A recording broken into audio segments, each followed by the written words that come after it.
네, 비 오는 월요일입니다. 부자들의 경제신문에 있는데 한국투자증권 라미녀스타 오늘 함께합니다. 안녕하세요. 안녕하세요. 예, 오늘 헤드라인에서 경제신문에서 기로에선 문재인 정부 아주 다릅니다. 경기 변곡점이라고 깨고 있는데요. 경기가 회복 국면이 지속되고 있는지 아니면 침체기에 초입에 접어든 것인지 여러분은 어떻게 생각하시나요? 그동안 논의가 분분했는데요. 수출과 투자, 소비 지표에 모두 빨간불이 켜졌습니다. 경기 선행지수까지 하락 국면이라고 하고요. 문재인 정부 성장률 전망치가 유지될까요? 수정될까요? 이번 달 중순에 정부 발표 촉각을 곤두세울 것으로 보입니다. 일각에선 외교가 참 좋은 성적을 나타냈지만 뭐 경기나 아니면 고용 상황, 경쟁률 모두 좀 예상에 벗나간 좀 실망스러운 부분이었다라고 체크가 되는데요. 뭐 아무래도 정책이 한 번에 다 잘 되기는 조금 어려운 부분이 없지 않아 있죠. 하지만 이런 부분들이 결과적으로 하반기 그리고 내년 초로 가면 갈수록 조금씩 정책적 안정성을 찾으면서 뭐 경제적으로나 증시적으로나 안정을 찾을 것이라고 생각이 되고 지금 이러한 부분들은 조금 뭐 초반이다 보니까 좀 이런 부분들이 있는 것 같은데 점차 좀 나아지는 모습이 좀 기대된다라고 말씀드리고 싶습니다. 네, 머니투데이 헤드라인에서 또 주목하고 있는 부분입니다. 여러분 이제 최저임금이 높아지고요. 52주, 이제 주간 2 이상 일할 수가 없습니다. 주 52주 시간 근무가 개막됐다라고 해도 과언이 아닌데요. 소비 절벽이 시작될 것인가 또는 새 기회가 될 것인가 주목이 되고 있습니다. 자, 7월 1일 개정 근로기준법이 시행되면서 주 52주 근무가 확산됩니다. 유통문화, 신규 콘텐츠 확대, 기대감을 나타내고 있는데요. 하지만 또 일각에서는 소비 절벽에 대한 불안감도 커지고요. 어떻게 보세요? 좀 수혜를 볼 수 있는 업종들 막 나오더라고요. 일단 아무래도 내수업종이 가장 큰 영향을 좀 받을 수가 있을 것 같고요. 뭐 내수업종 외에도 뭐 여행업종이나 이런 부분들이 전체적으로 좀 수혜를 받을 수 있다 이렇게 보고 있습니다. 특히 외식업이죠. 아무래도 주 52시간 근무제가 진행이 되면 야근 수가 굉장히 많이 적어지게 되면서 가족과의 외식 수가 좀 늘어날 수 있다. 그리고 이제 최근에는 외식을 하게 되면은 이제 뭐 신세계도 사실 이런 부분에 좀 포함이 좀 될 수가 있고요.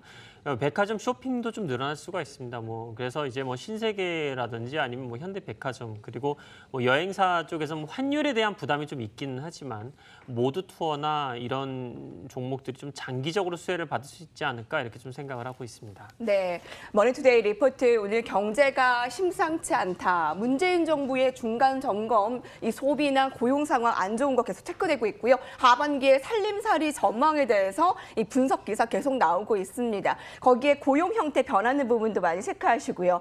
자, 오늘 종목 이슈를 본격적으로 들어가 볼게요. 최근에 콘텐츠를 제공하는 업체들 많잖아요. 네. 저희 머니투데이 방송도 여러분 유튜브로도 전 세계 생중계로 함께 하실 수 있고요. 아프리카 TV라고 해서 먹방이나 아주 재미있는 콘텐츠들을 많이 볼 수 있다라고 하는데요. 실제로 주가도 1년간의 추이를 보면 매우 많이 올랐어요. 23,750원이었던 작년 이맘때 주가가 지금은 47,000원대까지 육박한 모습입니다. 정부의 규제에도 불구하고 주가는 계속 올라가고 있고요. 실적도 좋습니다. 영업이익과 매출이 2015년부터 줄곧 상향 추세를 나타내고 있고요. 자, 펀더멘털을 봐도라도 지금 배당에 대한 부분도 계속 증가하고 있는데요. 다음 표를 보실까요? 이런 PER, PBR 수준에도 불구하고 아직도 저평가다라고 내놓고 있고요. 현금 배당 수익률이 0.81%에서 0.95%까지 한 주당 배당금 380원에서 442원까지 점차 늘어나면서 개인들에게 아주 친숙하게 다가오려고 노력 중이고요. 참 주가 이렇게 오른데도 불구하고 매력도 어느 정도일까요? 일단 뭐 아까 말씀해 주신 것처럼 개인들한테 좀 친숙한 그런 기업으로 좀 자리매김을 하고 있는 상태인데요. 특히 이번에 월드컵에 대한 수혜를 좀 가장 많이 보았다라고 그런 것 같아요.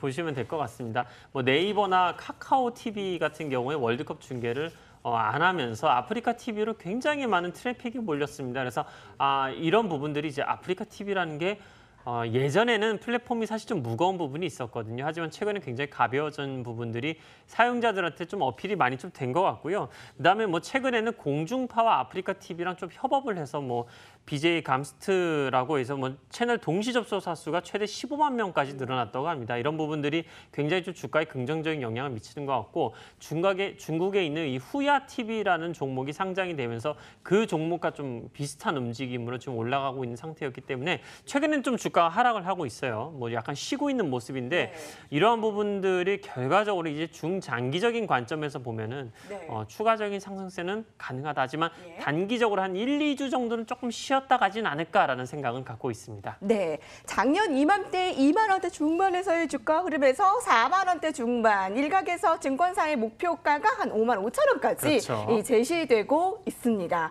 아프리카 TV에서는 그 제공자가 별풍선을 받아서 맞습니다. 그걸로 이제 수익을 얻죠. 수익을 얻는다라고 하는데 그래서 일각에서 너무 좀 선정적이라던가 선정적이라던가 아니면 폭력적이라던가 그러고 해서 네. 정부의 규제에 주가 악영향이 있지 않을까 하는데 기대감이 더 큰 모양새네요. 일단은 과도기인 것 같아요. 이런 부분들이 이제 필연적으로 거쳐가야 되는 부분이고 결과적으로 이제 이런 부분들이 정부에서 좀 규제가 나왔기 때문에 클린하게 점점 바뀌어가고 있는 추세로만 된다면 저희가 이 컨텐츠를 굉장히 좀 건전하고 또 교육적인 목적으로 또 많이 이용을 할 수 있기 때문에 뭐 크게 뭐 몇 년 정도 뒤를 보면은 점점 더 좋아지는 일밖에 안 남았을까라고 생각하고 있습니다. 여러분 정부의 규제에도 불구하고 이런 콘텐츠 관련주들 강세 이어질 수 있을까? 관심 모아지고 있습니다. 다음 종목 볼게요. 오늘 종목을 집중해서 이슈 체크하는데요.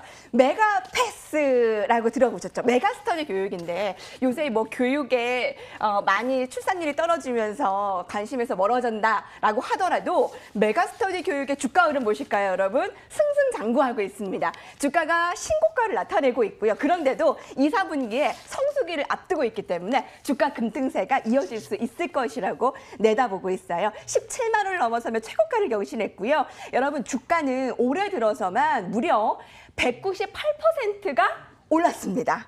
내용 보실게요. 수익성 높은 이 메가패스 인기몰이 특히 이 메가스터디 교육뿐 아니라 메가스터디도 2만 원이 벌써 올라선 모습인데 주가 흐름 분할 이후에도 계속 좋은 모습이고요. 1분기 매출 77% 증가, 영업이익은 흑자 전환했습니다.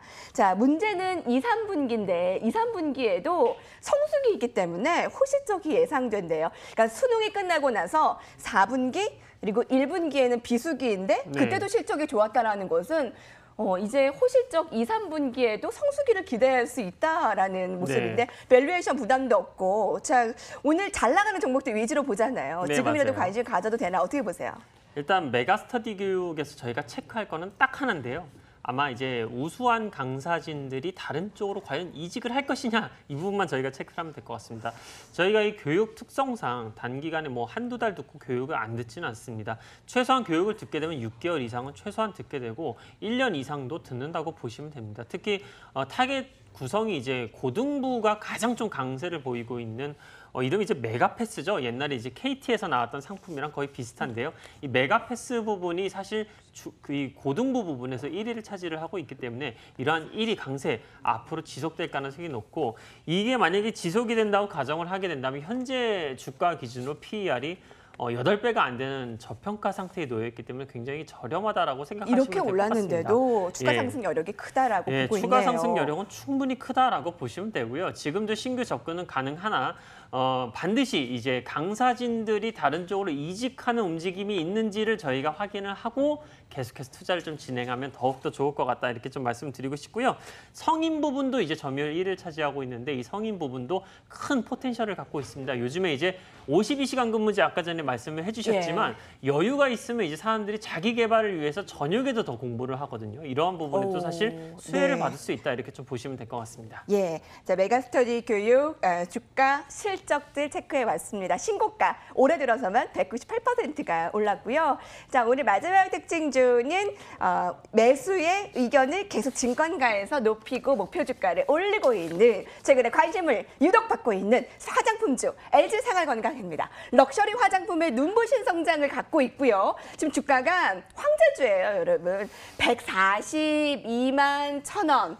지금 목표가 IBK투자증권에서는 167만 원으로 상향 조정했습니다. 사드의 영향을 벗어남으로써 최근에 화장품주, 뭐 제이준 코스메틱이나 한국콜마 등등 관심 받고 있는데 그 중에서도 탑픽은 거의 LG생활건강이라고 해도 과언이 아닐 것 같아요. 2분기 매출 13%, 영업이익 16% 증가, 호시적이고요. 이런 고성장이 1분기뿐만이 아니라 하반기로 갈수록 더 늘어날 것이라고 예상된다면서요. 네, 일단 LG생활건강이 중국 쪽에 진출하는 부분이 사실 상당히 좀 늦었어요. 다른 기업들보다 늦었기 때문에 과연 좀 따라갈 수 있을 것이냐라고 시장에서 많은 좀 관심을 보였는데 결과는 대성공이었죠. 중국 쪽의 후 브랜드가 굉장히 좋은 영향을 주면서 LG생활건강의 PER 밸류에이션도 점점 높아지는 경향을 보이고 있습니다.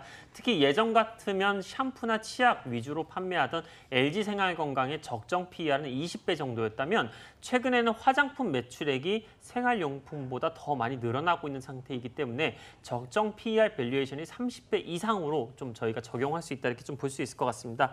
따라서 현재 주가보다 상승 여력은 더욱더 늘어나고 있다고 보시면 될 것 같고요.